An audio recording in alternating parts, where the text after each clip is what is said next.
काय चाललं राव महाराष्ट्रामध्ये फक्त जातीभेद जातीभेद जातीभेद.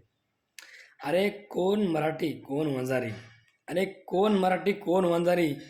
आम्ही फक्त हिंदू शेजारी, आम्ही फक्त हिंदू शेजारी. जर आमच्यावर कोण अन्याय करी तर आम्ही त्याला दाखवू तलवारी. जर आमच्यावर कोण अन्याय करी तर आम्ही त्याला दाखवू तलवारी. कोण मराठी कोण वंजारी, कोण मराठी कोण वंजारी. अरे हिंदूची बघा कशी लागली वाट, हिंदूची बघा कशी लागली वाट. मुस्लिमांना तुम्ही उठून बघा पाठ, मुस्लिमांना तुम्ही उठून बघा पाठ. ते कसे नमाज पाळते थेट, ते कसे नमाज पाळते थेट. हाच मुस्लिमांचा थाटमाट, हाच मुस्लिमांचा थाटमाट. आपलं काय हो, आपलं फक्त बोलणंच मोठं मोठं. संपलं खतम.